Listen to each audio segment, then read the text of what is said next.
Hello everyone, in this video I'll be translating and summarizing the latest Urdu broadcast by Moeed Pirzada to make it accessible for our English-speaking audience. Let's go through the key developments and insights in Moeed Pirzada's words. Before me is a very well-researched, interesting and important piece of content that I've worked very hard on. I believe today's vlog is very significant, so please watch it until the end. In this vlog, there is also an important message and a request for Pakistan's respected DG ISI General Awami Malik Sahib, who is also the National Security Advisor of Pakistan. I will also provide a build-up to that request in the Pakistani context. Therefore, I sincerely request you to watch this vlog until the end. Now, the day of May 28, 2025 has ended. It marks 27 years since Pakistan officially became a declared nuclear power. Technically, Pakistan had already become a nuclear power by the mid-1980s, by around 1987. General Zia-ul-Haq had already conveyed this forcefully to India when Rajiv Gandhi was Prime Minister. During India's Operation Brass Tacks and Pakistan's counter-operation Zarb-e-Momin, it was made clear to India that Pakistan was no longer to be underestimated. It had become a nuclear power. However, the overt expression of that power came on May 28, 1998, when Pakistan conducted nuclear tests in response to India's 5 nuclear explosions. That event occurred under the BJP-led government in India, headed by Atal Bihari Vajpayee. India's goal at that time was to signal to the world that India mattered, an idea encapsulated later by Foreign Minister S. Jaishankar in his book India Matters. But when Pakistan responded with 6 nuclear tests in Chagai, Balochistan, it sent a message not only to India but to the world. Despite India's conventional military superiority since 1971, parity had now been achieved. A new phase of regional struggle began in South Asia. The first manifestation was the Kargil conflict of 1999, where India faced the reality of dealing with a nuclear-armed adversary, rendering its conventional superiority less effective. Subsequently, Pakistan's nuclear deterrent doctrine was repeatedly tested. The Indian Parliament attack in December 2001 prompted a large-scale mobilization but no war. Mumbai 2008 attacks led to internal Indian demands for retaliation, but again, no war. The Uri attack in 2016, under Modi's leadership, led to India's so-called surgical strikes across the line of control. After Pulwama in 2019, India launched airstrikes near Balakot, aiming to drop payloads, essentially for messaging. Later, India conducted multi-point strikes on 9 locations using its Scalp missiles. All this indicates India's evolving strategy, attempting to operate below Pakistan's nuclear threshold, redefining its doctrine to challenge Pakistan's deterrence credibility. This is the background I want to lay out before diving deeper. And now, 18 days after May 10th, as Pakistan marked its nuclear anniversary on May 28th, not a single mention was made in newspapers about Zulfikar Ali Bhutto, the political architect of Pakistan's nuclear program, Benazir Bhutto, who supported the missile program, General Zia-ul-Haq, who sustained and advanced the program post-Bhutto's execution, or even Dr. Abdul Qadir Khan, the scientific father of Pakistan's bomb.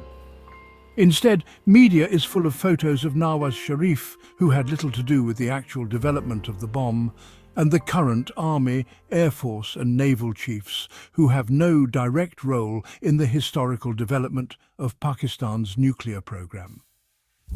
Let me show you a book by Brigadier Naeem Salik titled Learning to Live with the Bomb, Pakistan, 1998 to 2016. A respected military scholar, Salik explains in its early chapters how Zulfikar Ali Bhutto began shaping nuclear policy as early as 1959. Before that, Pakistan had only an Atoms for Peace type program. Similarly, Brigadier Feroz Khan, another senior retired official now in the US, authored Eating Grass, The Making of the Pakistani Bomb, whose title is derived from Bhutto's famous quote, "We will eat grass, but we will make the bomb." Bhutto brought Dr. A.Q. Khan from the Netherlands. Yet General Musharraf later presented Khan to the world as a smuggler and criminal in the national interest, tarnishing Pakistan's image and showing how thankless the nation can be. Coming back to today, Dawn newspaper published a piece by Bakir Sajjad Syed, titled 27 Years After Chargai, Pakistan Lives in Nuclear Shadows and Doctrinal Dilemma. This must be read. He explains that Pakistan now faces a doctrinal dilemma, a state of confusion about what its strategic direction should be. Since 2016, over the past 8 to 9 years, India has adopted multi-domain strategies that have eroded the credibility of Pakistan's nuclear deterrent. While the media still brags about the bomb and missiles, the reality is different. Bakir and others like Adil Sultan, former SPD official and now dean at Air University in Islamabad, explain that India's use of multi-domain integration, aircraft, drones, missiles like BrahMos, has effectively tested and challenged Pakistan's nuclear doctrine. For instance, in March 2022, an Indian BrahMos missile accidentally landed in Pakistan, and no one noticed until a day and a half later. Many officers believe it was a deliberate test of Pakistan's detection capability, which seems to have failed. Dr. Shireen Mazari also noted at the time that BrahMos is too fast and accurate to be intercepted. Then, on May 8, 2025, India sent surveillance drones, identified vulnerabilities in Pakistan's ground defences, and then hit 11 Pakistani bases with BrahMos missiles. Pakistan failed to intercept any of them. This incident, again, reflects a critical weakness in defence. I'm disturbed by how some people take a 30-second clip from these vlogs, strip it of context and spread misinformation. Please look at the big picture, not just isolated sentences. The stakes are rising because, in reality, it is now the Pakistan Air Force, or platforms of a similar kind, that will respond to this conflict. You may remember that in earlier vlogs I'd said that the entire future of warfare belongs to drones and to the Pakistan Air Force. All this massive artillery, armoured units of India and Pakistan, all of it has become obsolete, sitting ducks, just like in 1991 when, in response to US aerial strikes, Iraq's armoured units and artillery became sitting ducks in the desert during the Kuwait War. You must have seen those images of burnt tanks and charred bodies. Similarly, the conventional armoured strength of both India and Pakistan has been increasingly losing its significance over the years. Pakistan's top army officers are aware of this, but no decisive action was taken in this regard. When BrahMos was quietly deployed in March 2022, no serious thought was given to it. And now, in May 2025, the cost has to be paid. Now, if I analyse this, and I had done such analysis on May 10th and afterward, it was evident that the Indians quickly understood that if Pakistan has any real weapon in its defence architecture, it is the Pakistan Air Force. That's why, from May 8th to 10th, their entire focus was on targeting the PAF. They did not strike military bases, cantonments, GHQ or operational centres. They didn't target the Army or Navy. They put all their efforts into puncturing or reducing the fighting capability of the PAF. Let me show you something very interesting. Dr. Christopher Clary, his real name is Christopher Clark, is an assistant professor of political science at the University at Albany in upstate New York. During this recent conflict, the New York Times frequently quoted him, valuing his perspective. He was seen as someone sympathetic to Pakistan, though he wasn't. Dr. Clary offered an objective analysis and appreciated the PAF's fighting ability. He was also critical of India, which led Indians to view him as an enemy, while Pakistanis considered him a friend. The New York Times used him to present Pakistan's perspective. Dr. Clary has now published an essay at the Stimson Center, a respected US think tank focusing on nuclear issues. The essay is titled 4 Days in May, India-Pakistan Crisis. The key points of the summary are shown on screen and worth reading. These conclusions about the military situation during the crisis are significant. India demonstrated an ability to deliver precise standoff attacks across large swathes of Pakistan on each day of the conflict, especially May 7th and May 10th. On May 7th, They launched strikes on 24 locations using scalp and hammer missiles. The strikes hit places like Muridka, Azad Kashmir and Bahawalpur without denial. While Pakistani air defences likely interfered with and intercepted some attempted strikes, Pakistan has a meaningful and serious vulnerability to Indian air attacks. India proved on May 10th that they could penetrate Pakistani systems. If a Pakistani origin person like me says this in Urdu, I'm called a traitor, a Modi lover, a sellout. But if an American professor says it, he'll be honoured, flown business class, welcomed at national defence universities, surrounded by staff cleaning his shoes, called Sir, Sir, Sir. That's our inferiority complex, the white man's burden. When a local expert makes the same analysis, he's vilified. His family is targeted, his property scrutinised, and even his life is threatened. Further, there is no evidence of any manned aircraft crossing into each other's airspace, showing how seriously both sides treat air defence. Despite claims that PAF jets crossed into Indian territory over Srinagar, Udhampur, Adampur, none crossed the line of control. On the first day of hostilities, May 7th, India likely lost 7 aircraft in Pakistani counter-air operations. Indian officials neither confirmed nor denied this. These were perhaps India's most significant military losses in the 4-day conflict. We had already said this before the PAF's press conference. I had shown the crash sites in my vlogs near Srinagar, Akhnur, Jammu and Bathinda. Later, Indian journalist Praveen Sawney confirmed at least 4 aircraft losses. From May 8th to 10th, India's integrated air and missile defence system largely defeated multiple waves of Pakistani drone attacks of ambiguous scale and intensity. Pakistani drone strikes into Indian territory were mostly unsuccessful.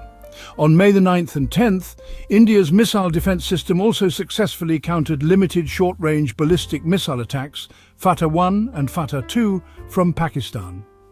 After its apparent downing of Indian aircraft on May 7th, Pakistan inflicted virtually no observable damage to Indian military units or facilities. 2 Indian officials admitted some damage to 4 installations, but no major impacts followed those aircraft losses. This shows that after the initial 25 minutes, when Pakistan shot down about 5 Indian jets, including Godzilla 2, Godzilla 3, Godzilla 4, a MiG-29 and an Su-30, India prevented any significant damage from further Pakistani attacks. So what did India demonstrate? Not that they destroyed all 11 Pakistani air bases, but that they could conduct precise strikes and that Pakistan's air defence couldn't stop them. Praveen Sawney, a respected voice in both countries, recently published a video titled India and Pakistan, Closest to Hot War. He says both countries are rapidly rearming and addressing their weaknesses. India, its air force deficits, Pakistan, its ground defence. Pakistan realised that the Chinese HQ-9 system was insufficient against India's S-400 EIS and is now pursuing HQ-19 systems from China comparable to Thaad. Pakistan also wants to acquire the J-35 stealth fighter, so it's all massive spending. India and Pakistan have different goals. India wants to impose a new abnormality as a new normal in South Asia, as Sherry Raymond put it. Pakistan, on the other hand, aims to prevent war and block India from setting a new strategic norm. Now, a message for respected DG ISI General Arif Malik, Pakistan's National Security Advisor. Sir, if an Indian or American analyst says something, it's respected. But if a Pakistani shows independent thinking, he's called a traitor. My home, family, bank transactions, everything is being targeted by the ISI, and I know you are responsible. ISI is not a rogue agency. I've heard a lot about the actions of your officers, major generals under you, who are reportedly assigned to crush us, perhaps even assassinate us. Sir, you are directly accountable. You are a highly educated and respected officer, son of a former Corps commander of Rawalpindi, 10 Corps. You were trained in Fort Leavenworth, USA, and sent to the UK, but the behaviour of ISI under your watch doesn't suit your stature. These actions are a stain on your career. My polite request, please reflect on what's happening. We professionals offer analyses like surgeons diagnosing cancer. Why am I being attacked? Do you expect me to behave like talk show hosts in Pakistan? From my discussions with American analysts over the last 24 hours, I've learned India currently has 3 clear goals. End Pakistani support for militancy in Kashmir, renegotiate the Indus Waters Treaty. Pakistan should never agree to this. Bring Pakistan-occupied Kashmir under direct negotiation as part of that treaty. That's the strategic agenda. Meanwhile, Prime Minister Shehbaz Sharif is calling for dialogue in Turkey, Iran and Azerbaijan on Kashmir, terrorism and water. But the real issue is water. Dialogue on terrorism will follow. On Kashmir, it's impossible. And who is Shehbaz Sharif speaking for? Not himself, but for Pakistan's military establishment, for you all. He's voicing GHQ's position. So if you're seeking a ceasefire with India, fine, but at least draw the line on how you treat your own citizens. Intelligence agencies should not engage in criminal behavior for offering professional analysis. That wraps up our translation of Moeed Pirzada's video. I hope this English version helped you understand his message better. Please like, share and subscribe to Awami Lens to help our community grow. Don't forget to leave a comment below and let me know what you thought of this effort.